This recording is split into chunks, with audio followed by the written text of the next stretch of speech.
Franchise Secrets, Erik Von Horn.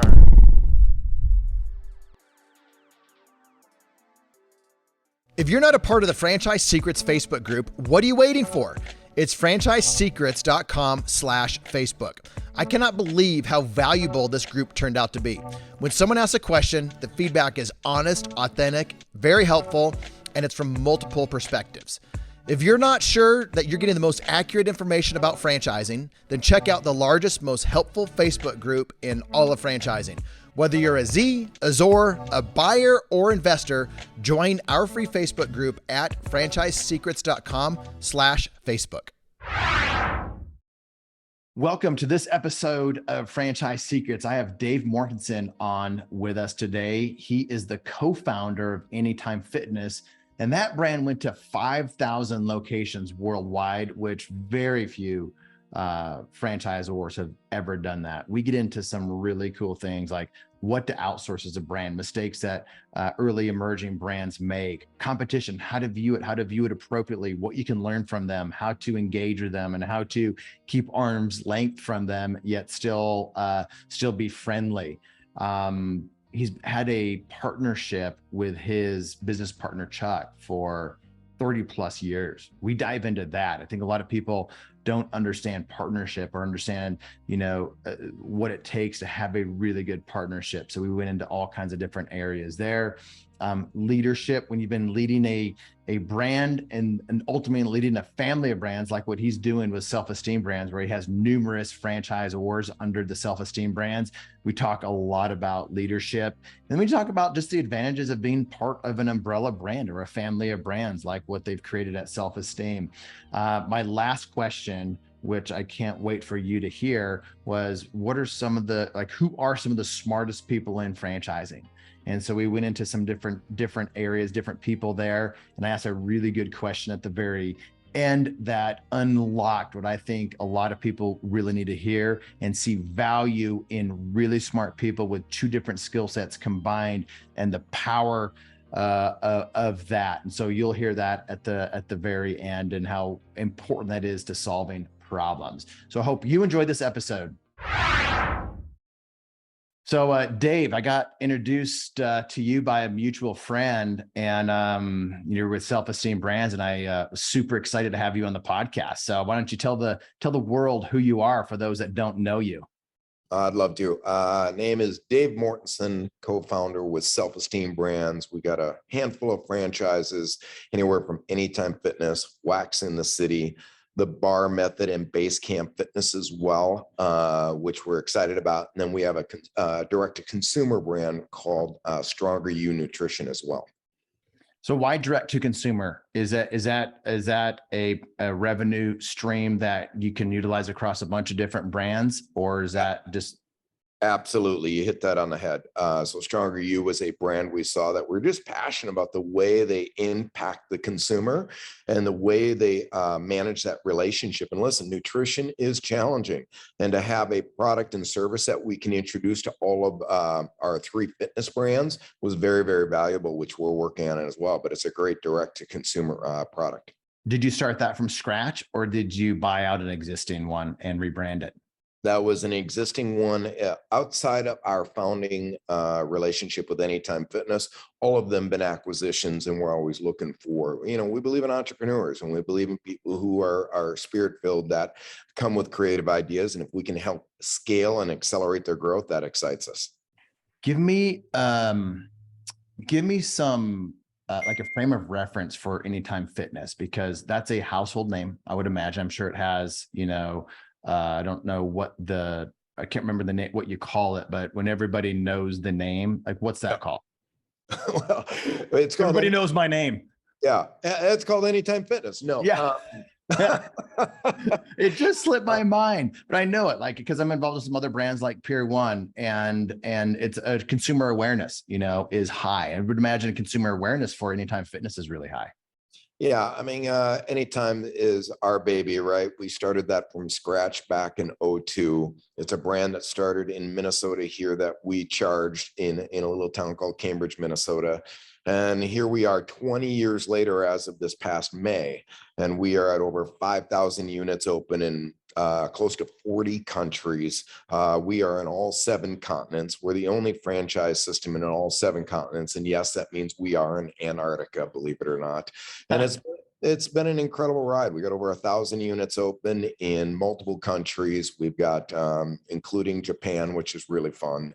Australia with well over 500 units open. And of course, in the US here, we got over 2,500 and growing in so many different markets, but we're all across the world.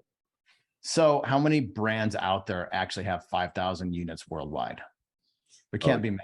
You're in a league, in a special league, I would imagine. Yeah, that's fractional below. Well, put it this way: to have over 1,000 units open is less than 1% of the franchise systems out there. 5,000 units is fractional to that. So, and to be in 30 countries and 7 continents, we're the only. So that tells you a lot right there. But it's been incredible, and we've been really, really lucky to be able to expand the brands that we are. There's a lot of luck and choice in life, and we believe you have to have a little bit of both.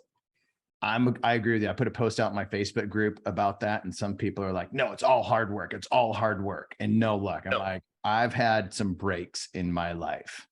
Yeah. So, well, I'll tell you this, my business partner and I have had that debate forever. How much life is luck and how much is choice, right? And I will tell you that we've argued this, because I was that guy you just talked about. It's all about your choices, your hard work, and everything else. What we've come to, it's definitely 50-50, but you know what? Everyone has different levels of success in their life, but it's the choices you make within the luck that you have that make your success. So you have to have both in your life. There's some people that start way behind a starting line, or some people are way ahead of the starting line, but it doesn't mean they've driven success. Well, I think some people, their ego's too big. They think, it's all me, or excuses are too big on the flip side of that. Oh, you're so right. Yeah, it's easy to put all the barriers up in front of you, because some people that have had great starts in their life have also seen the challenges that get there, and they're already making their reasons why they're not going to. And that makes it very challenging. So what's been the hardest thing you've experienced in your growth? Like a big failure or something that was just like, oh my gosh, I didn't see that coming. And it was just one of those lessons that you learned along the way. Well, do you mean today, yesterday, or the day before that? Honestly, I don't look at failure as necessarily ever it's an opportunity to learn and grow. The failures that drive me crazy are the ones that you repeat over and over and over again. That's failure to me. Having bumps along the way are opportunities to grow, learn, and exceed. And if you're not making mistakes, you're not trying that hard. You better be failing. Anyone that's listening to this, one of my biggest recommendations, if you haven't seen failure yet, you're not working that hard. Dude, I agree so much. I have a friend, and I was that guy. I was on the John Lee Dumas podcast. He's a big podcaster, and he asks everybody. I don't ask this question very much, that I just asked you, by the way. I rarely ask it, but someone that's built a brand big like that, I thought you'd have a unique perspective on it. But I was asked that by John Lee Dumas, because he always asked, like, what was your biggest failure? And I had not had a big one up to that point. And it wasn't a badge of honor. I didn't consider that a badge of honor. I thought I just have not taken either big enough swings or been up to bat enough to experience failure. And then sure enough, a couple of years later, started to lose money in some different ventures, different franchises, different investments. I'm like, oh. And I learned, and even better than that, I was able to help other people avoid some of the things that I made mistakes on. So I agree with that 100%. I'm grateful for them, but I don't want to repeat them. I don't want to do the same thing again. With that, so you've had 6. Well, let's go back to Anytime Fitness. When you first started, did you ever imagine, or was it ever even in your frame of reference to be able to get to 5,000 units? Was that even a possibility, even in the biggest of goals that you had? Erik, I love that question. Chuck and I debate this, Chuck being my business partner for years. But no, one of my greatest strengths is belief, right? I believe in great entrepreneurs have to be able to see past what everyone else can't see. And when we started this, anyone who's looking at you and isn't already dreaming of the big opportunity out there is probably shouldn't be getting into the business that they're getting in. My ultimate goal when we started Anytime Fitness is to say we'd get to 10,000 units open at some point. So I'm 50% there right now, and I know we'll get to 10,000 units over the time to come. Why did I believe that? A lot of people would ask is because really I saw another franchise system get there really quickly, but they made some mistakes along the way, and that was Curbs. Curbs International at one point in time had 10,000 units open. They're not even close to that. They're not even fractional that today. But there's a lot of other things you can learn from other people's both wins and losses and make those adjustments to be who you are today. So what were some of the things that you looked at with Curves, and how did you like practically learn from that? Did you have some conversations with some of their franchisees, get into their franchise leadership, or just, from the outside looking in? Well, this would bring you back to before we even started Anytime Fitness back in 2002, when we were looking at all the different challenges. My business partner, Chuck, and I were consultants in the fitness industry and worked with multiple different franchise systems, saw small ones we liked, we saw large ones we didn't. And frankly, we optimized ourselves in some of those fitness brands that weren't doing that well because we could sell our services, right? So we just learned through the industry and realized there was a gap in the industry and started Anytime Fitness. Call it the blue ocean that we saw, that we believe. But a lot of people ask, well, why'd you go into franchising? Why didn't you just corporately own all of them? Is we also believed in the spirit of entrepreneurs, and we believed in franchisees, because the ones that we consulted, we saw their passion. We saw it in their eyes. We saw it in their excitement of the business they run. Whereas if you walked into some stores that we consulted where they were non-franchised, it just didn't have that same cultural feeling. And we didn't see them vested in the business like we did in the ones that were franchisees. Even if they didn't have the capabilities or skills to execute what they wanted to do, they had that heart. And you know what? Heart is hard to find. And I mean, when you find a heart in someone and you can drive that energy, there's a lot of capability gaps they can have if they believe and they have the energy and the grit to go forward. Well, it goes back to employees too, like seeing, you have someone that's the right culture fit. You can train in some ways, train for skill, the skill set and for the job, but they need to be that right culture fit for all the employees. Yeah. So that's how we learned. So when we got in, that's how we got into franchising. And, specific to Curbs, we saw this brand that just had that blue ocean model. They had something no one else had, and they expanded so fast. The gap with them, and what I've learned in franchising, is you got to always be thinking as a franchisor, what does it look like 5 years from now? Because anyone buying in, and I would recommend this, anyone buying into a franchise system today has to think about what did they look like 5 years ago, and what have they done or brought it to where it is today? Because the brands that will succeed are the ones that continue to evolve. And evolving brands are the ones that you need to get excited about. And if they're young franchises, how are they talking about it? How do they gain that insight? How are they gaining that information? And they're already thinking about what they're going to look like 5 years from now, even if they don't have all the answers. And if they're telling you 10 years down the road, well, then you know what, then they don't, 10 years too far out. You don't know what's going to happen in the world to plan what your business is going to look like in 10 years. But you want them to have that vision, like the brands that you're getting involved with, that come into your family of brands. Are you betting on the jockey or the horse? Like who is it that you really look at? Is it the model, or is it the leader, or what do you really look for? Well, handful of things. Let me walk you through, and that's you're talking about any brand that we bring into self-esteem brands. Self-esteem brands, yep. Let's start with they have to believe in our vision and mission, and it has to align to that vision and mission. For us, it's to improve the self-esteem of the world. Loftiest, arrogant statement. You'll hear I say that all the time on podcasts. A loftiest and arrogant statement you'll hear me say, but we do believe it's one person at a time. And every stakeholder of that business has to be aligned to it. It has to be the consumer. It has to be the staff of the franchisee themselves, and all of the moving parts. And does it align to our beliefs? And we believe in people. So we are in the personal care space. So we invest in personal care businesses that invest in people that drive results. And that's some of the things that we do. If that all aligns, then we look at the business in itself, and we look at how do they look at the business today and into the future?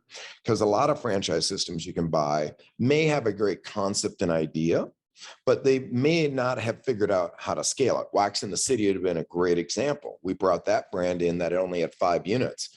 Awesome concept, first to market when they launched it, but they weren't the largest when we acquired them. They didn't know how to scale that business. So, if they've got a proven product, then do we believe we can help them accelerate their scale? And that's where we've have some advantages than trying to do it yourself, because there's so many moving parts you need to run a good scalable franchise system. So I get to talk to a lot of young emerging brands, some with 0 franchisees and some with, 20 that really want, they've got a good model, they're a good founder, but they're just not getting traction. And some of them are like, it's like, I can't believe how hard it is. I didn't expect it to be this hard. What advice would you have, or not even advice, maybe some advice, but perspective would you give a young franchisor? Because you look at Anytime Fitness, 5,000 units, that's where everybody wants. People just want to get to 1,000, much less 5,000 or 10,000, where your goal is. But what perspective would you want to give that person on what it takes to get to that 100 franchisees or 1,000 locations? I love that question. And I'll say it's really simple. Let's say for us, it was 10,000 units.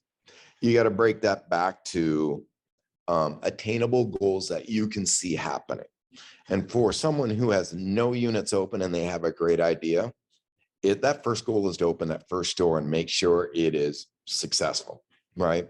For someone who may have just 1 or 2 open, the beauty number in franchising is get to 10. You want to get to 10 units open. And it kind of goes incremental from there. At 10 units open, now you've got let's call it a proven concept, but there's not a scaled, proven belief in your business, and every franchisee is going to have a voice in that. And you've got to take your time and listen to your franchisees, but take it to a grain of salt. If you try and please all of your franchisees for a young emerging brand, if you're trying to make everyone happy, you're going to fail quickly. You have to be able to be above that business and look at, does it make sense for the business? And can I scale it? Because when you start doing everything your franchisees ask you to do, well, guess what happens? You end up diluting who you are as a business, and then you can't scale it anymore. So you have to think about where you're going, and can I multiply that business and be able to do that work, and then grow from there. And then you get to 50 units. And when you get to 50 units, you kind of got proven. And then once you get to 100, you're in the top 5%. Once you're that top 5%, you're not an emerging brand anymore. You're a scaled franchise system.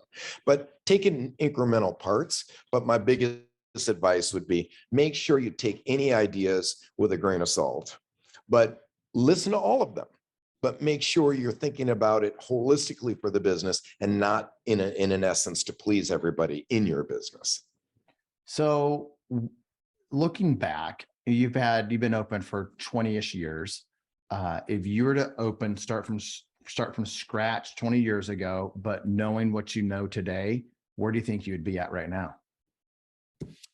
I might be less. Why?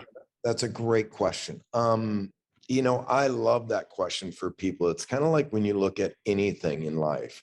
If you look at a business and you go, man, if we acquired that business and it scaled, look at how big it could be. Or maybe there's a business that we looked at, we didn't acquire, and it exploded, and say, well, look at what we could have had. Well, I always say to our team, that's not necessarily true. Maybe someone's executing that better than we would have. So let me just say, I don't know if I would be more units open, but what I would know is we'd probably have a stronger system for development and growth, right? So I know we would have a stronger brand, more consistency across our brand, probably a much larger advertising dollar to be able to create better brand recognition. So there's things that we would have done differently, but I can't necessarily tell you that we'd be any bigger or any stronger. Do you think revenue might be bigger? Because we're talking the barometer of locations open, but do you think you would have stronger franchisees producing overall larger revenue based off of like growing differently based off of historical knowledge? Listen, the most passionate thing you should have as a franchisor is your annual unit volume. And yes, definitely. I think if we would have had our knowledge today, our focal points to make sure we were driving AUVs at a higher performance would even be better than they are. Now, trust me, that is a heavy focus for us. But listen, there's a lot of things you could have done early in a franchise system that you don't think about that are going to be long-term impactful things to be able to drive AUV performance. What would you have done sooner? If you were to look back, what would you have done sooner, implemented sooner in the business, whether it's from, bringing on more of the right franchisees or maybe some key hires, or like, what would you wish you would have done sooner for any time? I would have put a larger advertising dollar in. We're a flat royalty model, and that's the way we developed it. And why? A lot of people ask that because Curves was doing it and we saw the value to it. We wanted to give the upside to our franchisees on the business. Now, the downside of that is as you make investments into the future, every investment you make, you're taking out of your own pocket. So we've had to find ways to balance that growth. But I would have done a percentage royalty and I would have collected right away. A lot of young brands go, okay, we're not going to take a percentage of your dollar yet until we get to a certain size. It's really hard to do it after the fact. I'd be taking those dollars right away. Even if I'm parking them for the future, I would definitely be doing that because once you don't take your ad dollars, it's hard to add them back in. Because it was done out of the right heart. You wanted franchisees to succeed. But then once you start to grow, you're like, wait, I need more revenue to be able to help the brand grow and to help them more. And so you guys figured it out and figured out other revenue streams. But yeah, people start out with the right heart with it, but then it comes back to bite some of them, especially if they don't have the levers to pull like you guys did within the fitness space to be able to do that. Yeah, even if you're doing it early on and you're creatively giving those dollars back so they can do local advertising or whatever they're going to do, that's okay. But but if you're not collecting at all, it's very, very difficult to start collecting. You want your franchisees to realize marketing dollars are key to driving your performance, and we need those dollars. So let's talk about different ways a brand can grow, because one of the ways is a lot of brands start out with an entrepreneur. They were successful in their unit. They start franchising. They realize it's harder than they thought. And then they find a family brands like Self-Esteem Brands, like Neighborly, like some of these others that are more of a family of brands. And then they get plugged in there. Others will hire an FSO, franchise sales organization, to put fuel on the fire, or make some really key hires, or have some strategic advisors, or there's a lot of different ways to do it. But the more that you bring in amazing talent and you don't have super deep pockets to be able to do that, whether it's advisory or maybe CEOs that had been in franchising before, it comes at a cost. So the question is,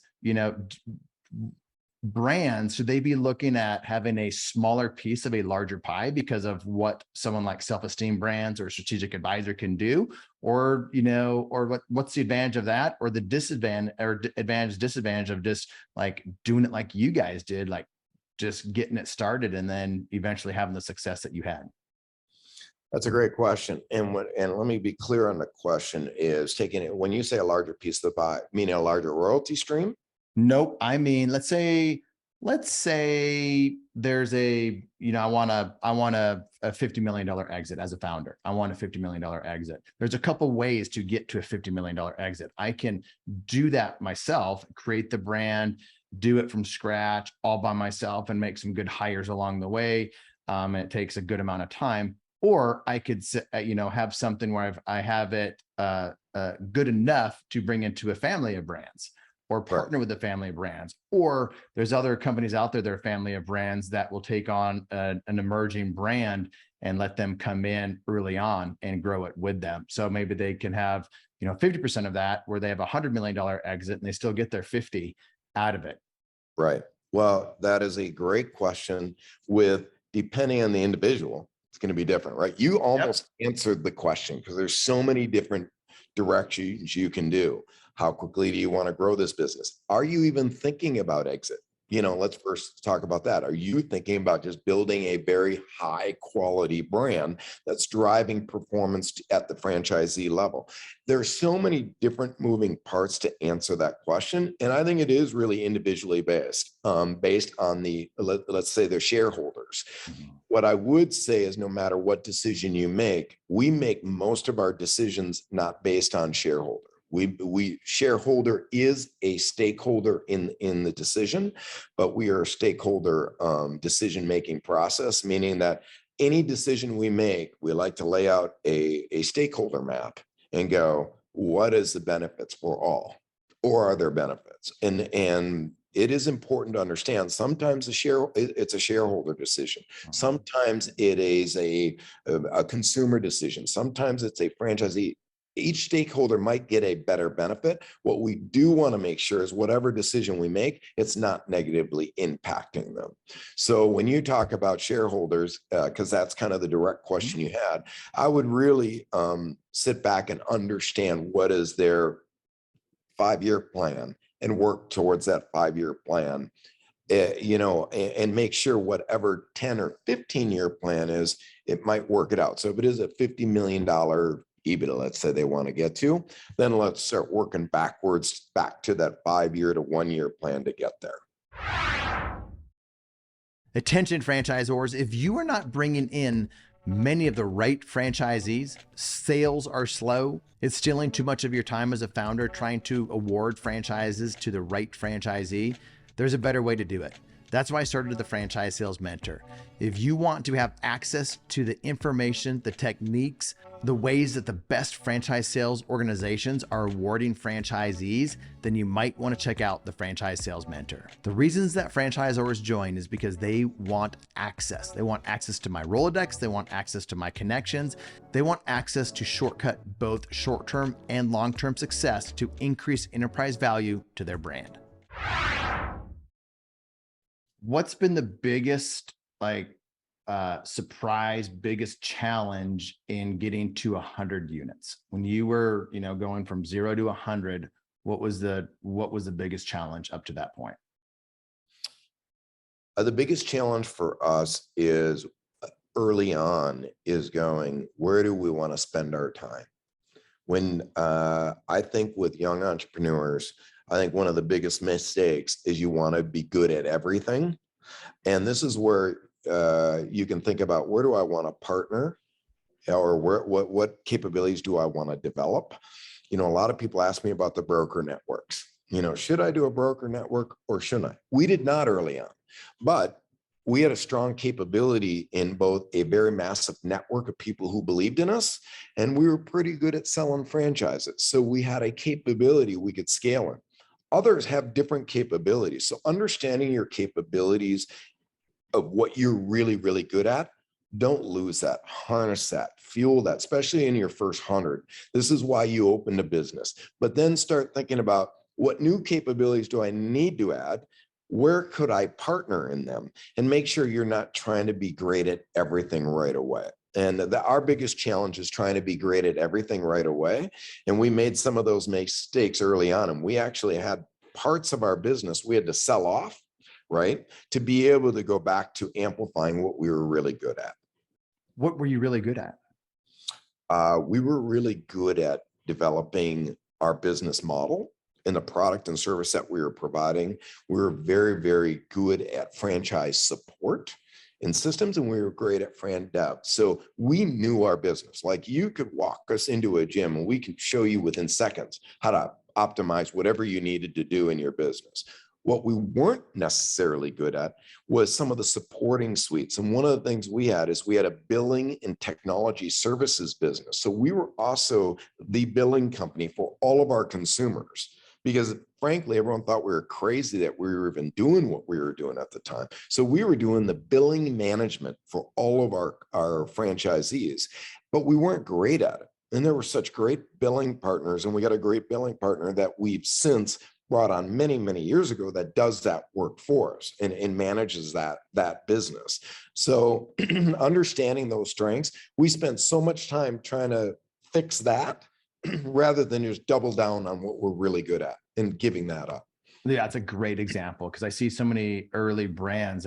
They can't be great at everything. As a single entrepreneur, a super small team, they can't be great at everything. And a lot of them try to take on too much. So speaking of outsourcing, like what are some of the things that you're so glad that you did outsource or would give advice to others to consider outsourcing?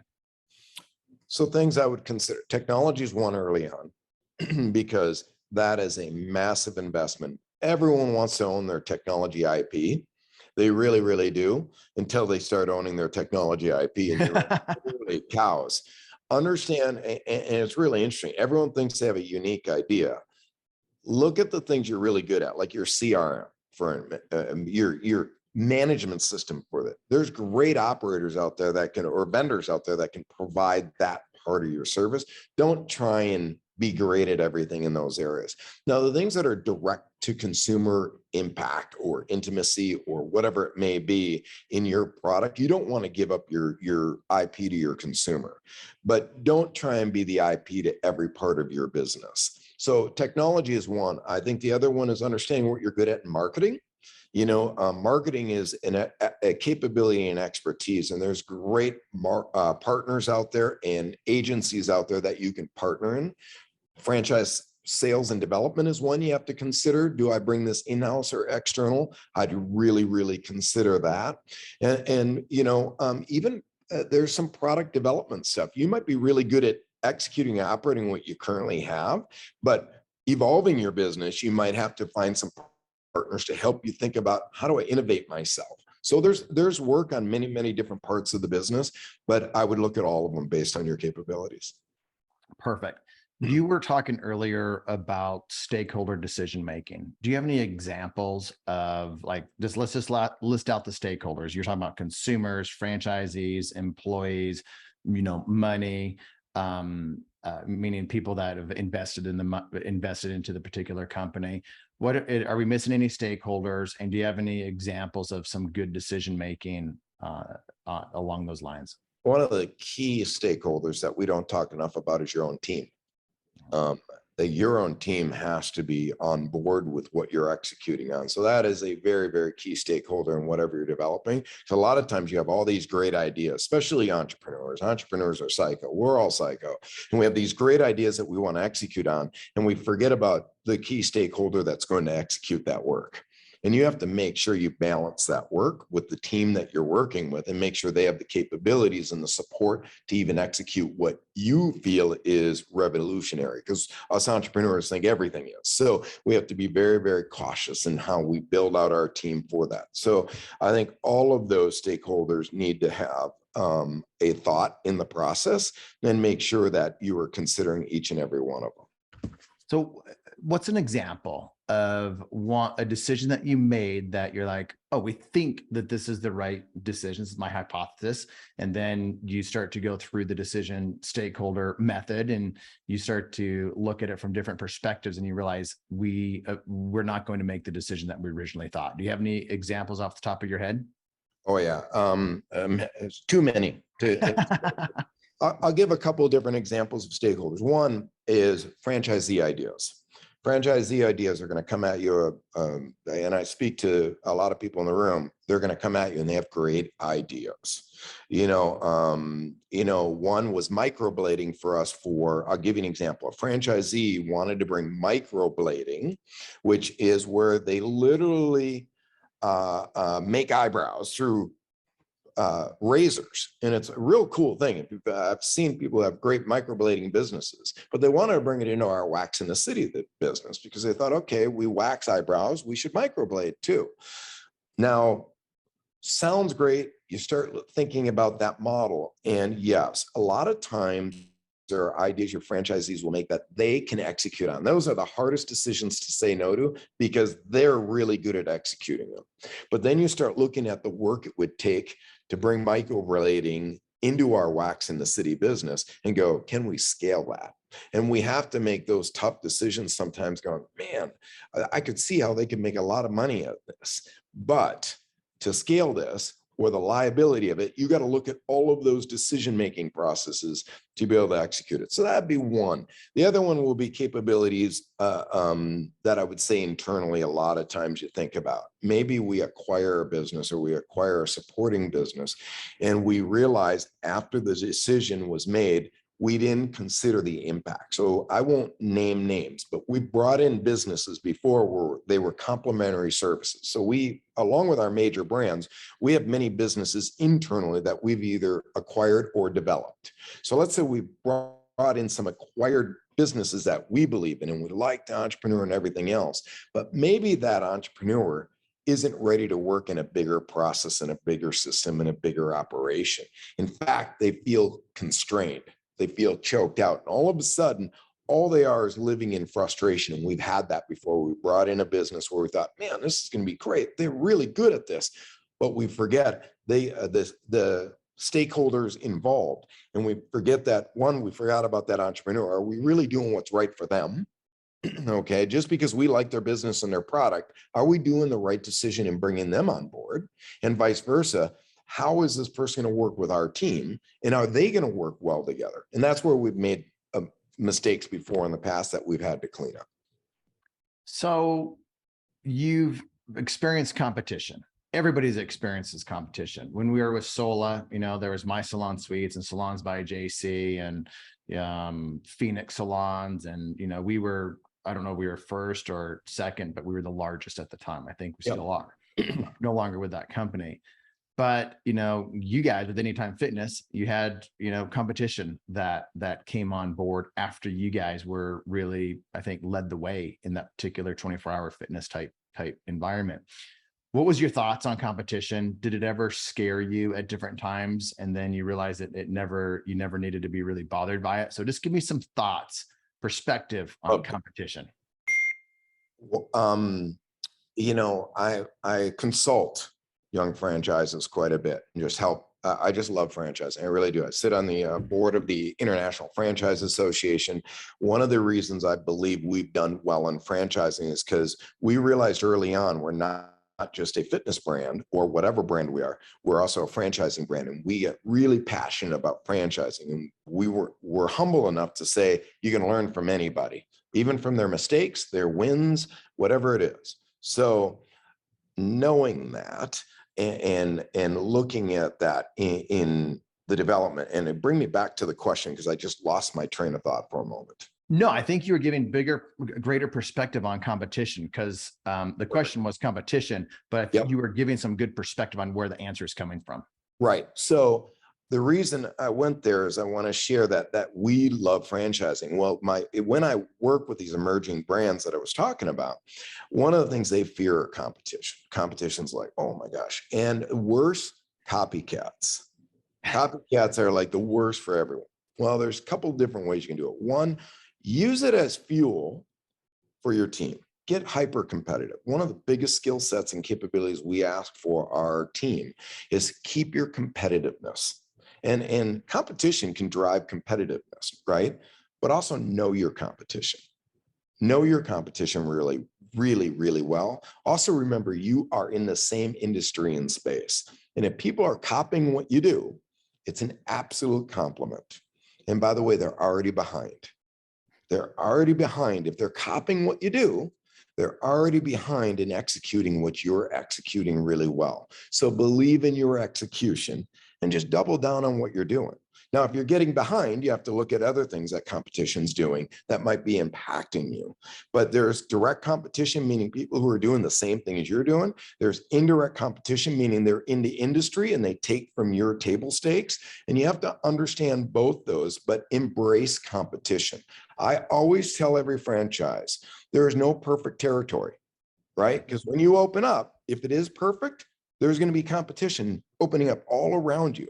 So operate as you already have, the competition all around you.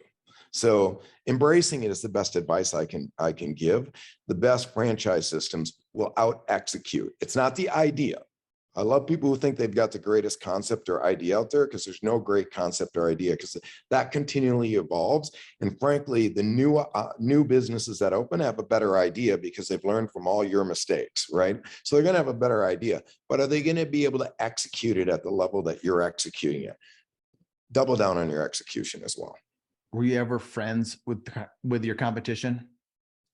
Not early on. I am today. I think competition should be your friend.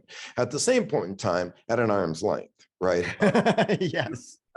I really believe an example, the fitness industry has done an absolute horrible job, right, of working together. And I think we're learning how to do it. I think we learned we're not good at it during COVID, because if we needed government support, and you think of all the things we got to work together because we serve a greater purpose. Let's work together in those things. So I think there were ways we could have worked better to make the industry stronger. I think franchising does a phenomenal job doing this. I mean, this is one of the reasons I love franchising, because you can meet any great franchisor and they'll give you their shirt off their back to tell you how to do it better, because they realize that we are in the business of franchising. And the ones who will hurt us the most are the ones who aren't executing the level of franchising needed to be very, very good. So support in that area has been phenomenal. So I think you have to embrace that, but at an arm's length, meaning don't give up every ounce of your playbook, but help support them in not hurting your business or your industry. How long have you and Chuck been business partners? Over 30 years. So that's like talking to somebody that, if you want to have a good marriage, you see someone that's been married 50 years, you're like, I want to talk to that person. I want to learn from that person. They're somebody that I can learn from. When you have somebody that's been in a partnership with the same person for that long, I want to learn from you. So what are some of the things that you wish that you wish to get out there? If people they're thinking about getting into partnerships, or how do they be a good partner? So wherever you want to go with that. I love that you brought that up. In fact, Chuck and I have already wrote a book about building high performance cultures called Love Work. That's a book that we put out there, and it's really about building a high performance culture. What's the name of the book? I want to make sure we get the name of the book. Oh, no worries. Love Work. It's called Love Work, and it's really about our pillars to execute improving the self-esteem of the world. And it's around our 4 Ps. And I'll give them to you real quick, just so you know. People are the driver to that business, how you evolve people. Purpose, believing in your purpose and driving that purpose. Profits, listen, we're not in business to be broke, and either are your franchisees. So we got to drive profits at all levels of the business. It's not just ROI, return on investment. It's actually ROEI, return on emotional investment, because why not love what we do? And the best way to do that is the last P, and that's have fun doing it. It's play. Introduce play into your environment, how you evolve that. Now, it's funny, Erik, that is the one thing everyone thinks cute in the book, play. They think that's the cute part. It's the one that even senior executives will call afterwards and go, how do I bring more play into my environment? Because it brings curiosity, collaboration, communication. You go down the road of all the reasons why play is so valuable, but we take our business extremely serious. We don't take ourselves too seriously. So that's our Love Work side. The next book we will probably put out there is How to Be in a Great Partnership. 30 plus years, and I'm in a great partnership. But there's some simple rules in a business partnership: is embrace their strengths and their weaknesses. Number one. Chuck and I are completely different individuals. You meet Chuck, you'll go, wow, these two are partners. But yet we co-lead this business and have co-led for 30 years together in everything that we do. What we don't do well is we do it well apart, meaning he does this and I do this. We actually co-lead everything. And we can interchange in any topic and conversation we have. But what makes our business partnership really, really valuable is this, is when making a decision, at some point in time, Erik, let's say you and I were partners, you're going to have an idea I may think sucks, or vice versa. I might have an idea and you don't like the idea. And we are going to debate that idea, but at some point in time, the decision is going to be made. And let's say we decide we're going to go Erik's direction. The question to you is this: what is my job as your partner? Support. That's what everyone says. And I'll say, just like everyone. I'm just like everyone. no. Yeah, I knew you were going to hate the same. Push it. You push it, and you try My to. job is to lead it. So if you have an idea, my job is to lead it to success. Because I'll tell you this, any idea is only 10% in if it's going to succeed or not. 90% of that success is the way you execute the idea. It's probably not a bad idea if we're debating it in the first place, right? And we have strong debates. In fact, Chuck, for an example, and you should have open communication. That's the other thing. I challenge him to challenge me. He challenges me to challenge him. So any idea we have out there, I'm probably the first person to raise my hand and say, that's a stupid idea. Even if I think it's the best idea in the world, I'm going to challenge it. If I have an idea, he'll do the same thing to me. But that strengthens the idea. A lot of people get offended by being challenged. Welcome being challenged. As a leader, you should want that from everyone in your organization. I don't care if it's your franchisee, if it's a staff person, if it's a janitor at the business, whoever wants to challenge an idea, please open it. If you look at my door, you'll see the first thing it says, just ask. Just ask me. I want your curiosity. I want to know, and challenge me, because we'll make it a better idea. But So the key partnership is to lead it. So here's the deal with the Franchise Tribe Mastermind. It's full of a bunch of successful franchisees across many different industries, many different brands, and you get to be a part of that. Now, if you've had any level of success in franchising, you've probably been around top performing Z's in your current brand.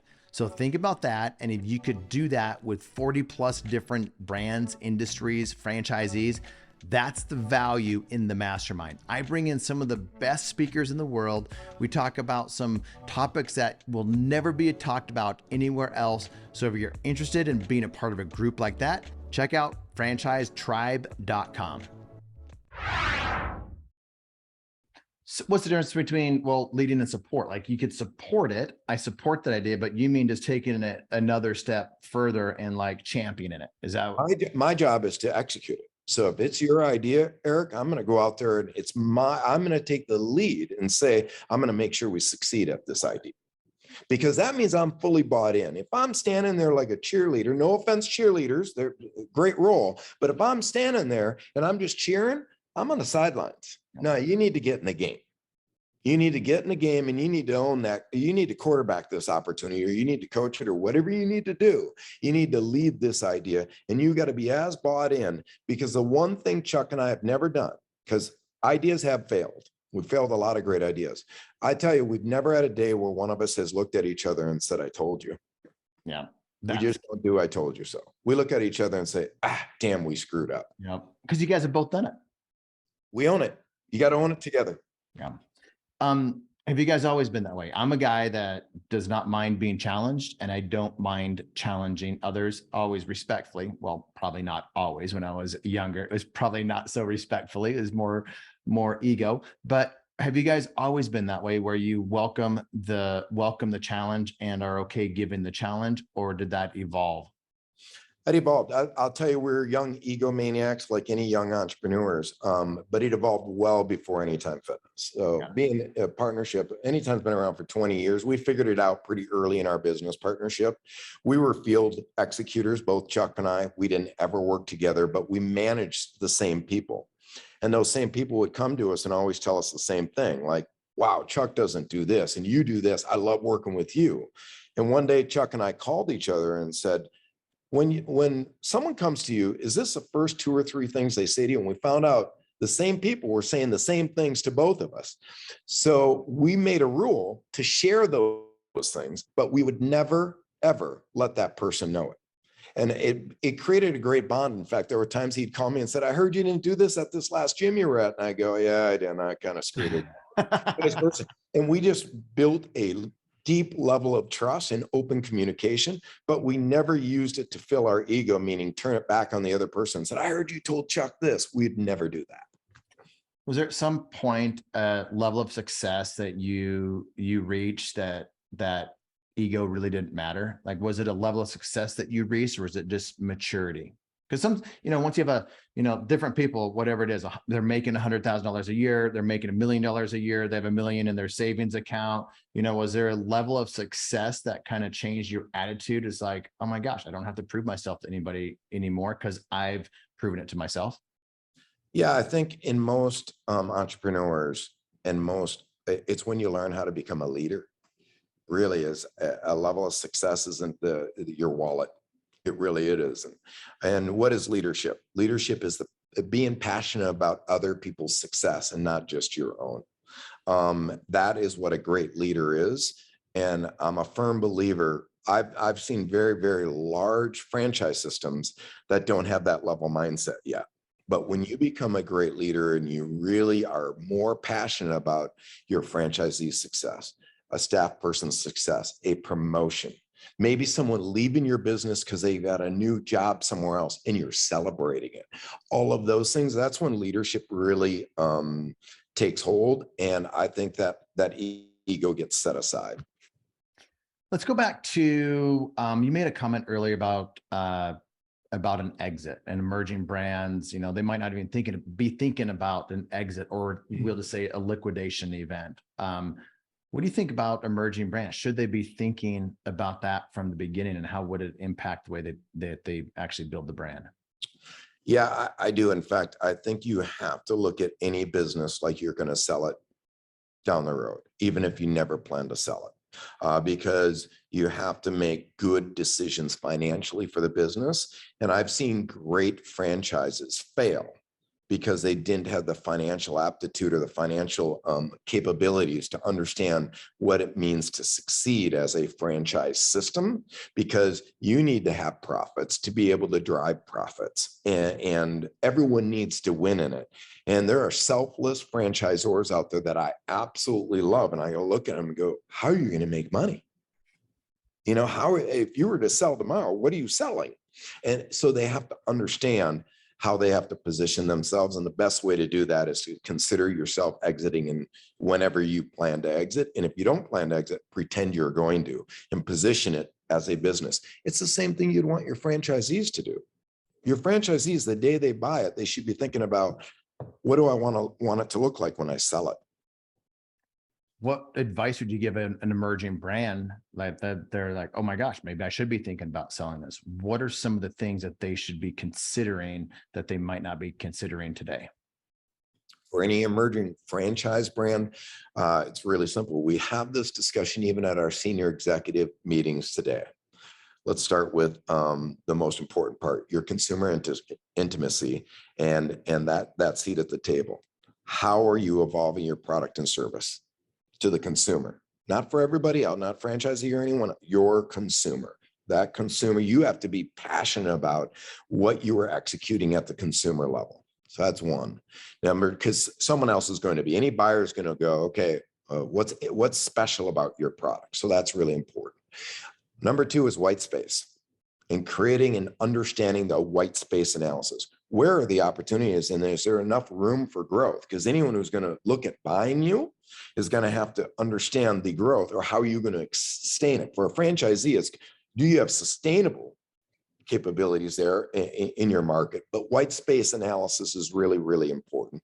And for a franchisor or any buyer, what does your same store sales look like? And what are your annual unit volumes? Are you improving them? Are they growing? Or do you have, especially emerging brands, if you don't have double-digit improvements year over year in an emerging brand, that's a tell.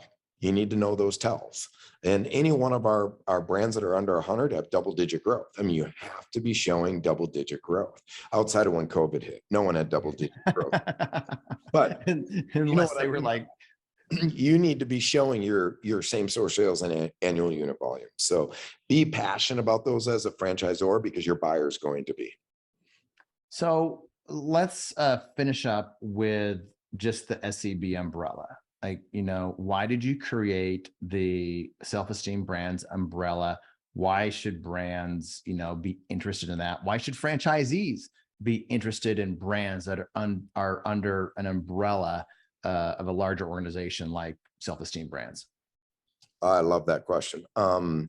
We back in 08, 09 decided we were going to be more than just Anytime Fitness. And why did we do that? Is because we realized we weren't just a fitness brand. Like I said, it took us a while to figure that out. At first, we were a fitness brand. We were passionate about franchising, but we didn't look at franchising as a skill set per se or a capability. But we realized we built all these capabilities to support Anytime Fitness and went, wait. Now, as I go to the International Franchise Association, I look at all this, I saw all these brands so challenged to get to that point. And we said, wow, we've got a really strong muscle in franchising, from franchise sales, marketing, construction, finance, design. You think of all the pieces that you need to be a franchisor. We believe there were some great concepts and ideas that had failed, that had an opportunity to win in. And we thought, wow, should we consider bringing some of those brands inside of a larger scope? So we built out Self-Esteem Brands and brought in our first brand, which was Wax in the City. And then since then have brought in multiple brands. But what that's given us the capability to do is improve on all our shared services. So imagine now that I have 4 or 5 brands, I can get a stronger CMO in place, chief marketing officer. I can scale out technology because I have technology. I don't just have a CIO, I have a CTO and a CIO. Those capabilities and those skill sets and talents, then building out the capabilities in your organization, are a value point for anyone that would get involved in Self-Esteem Brands, because I know those young franchise systems can't be good at everything. Well, we have a much more scaled engine to be. We just have a lot more capabilities and opportunities for a franchise, anyone coming into one of our franchises, even if it's a small, unit level, like Basecamp, very small emerging brand. But think of the horsepower that's behind that, helping support that brand. I'll tell you this, it would have never made it past COVID. Would have never made it past COVID. In fact, many small emerging brands failed during COVID. None of our brands failed during COVID because we were able to support them, make good decisions, and evolve that brand during that time. We were talking before the show actually started, and I have a question for you now. Like, who are some of the smartest people in franchising, whether they're your peers or people that you look up to? Who are some of the wise people in franchising that others may not know about? Oh, there's so many of them. The current chair of the board, Charlie Chase, is brilliant, right? Catherine Munson, who was leading that, brilliant with fast signs. She's just a brilliant leader and so passionate. You've got probably a mentor of mine who was so incredible that worked at Rourke Financial. He's semi-retired, called Steve Ramanala. Steve was a chair at the IFA at one time, but just an incredible leader in franchising. And then look at some of your multi-unit brands that are out there, Rourke being one of them that owns multiple franchise systems. I mean, they've done just incredible work. I think today, the leader in running the IFA, Matt Holler, is a brilliant person and is well connected. Network yourself with the right people, making the right decisions. So I love that you asked that question. What do you think people should know what Steve knows that most people probably don't even know? Like, what is in his brain? What does he know? Because a lot of people probably don't know who he is. They know different brands and whatnot, but they probably don't know the wisdom that he has. Steve had what Steve has that most people don't have is he sees what others don't. He sees past the forest really easy. And listen, everyone on this call or going to be listening to this, we all have our blinders on. Steve had the ability to take his blinders off and see what others look where others weren't looking, to really see what the real problems are and have good suggestions on how to go about fixing those problems. He just had great vision. And when you have great vision, you can operationalize that vision. He was a great operator. So you take vision and operations and combine those two skill sets, you can be a danger force. And he was. I love that. Well, man, it's been fun. This has been helpful. I know the audience is going to love it. Thanks for your time today. Hey, thank you, buddy. You were great.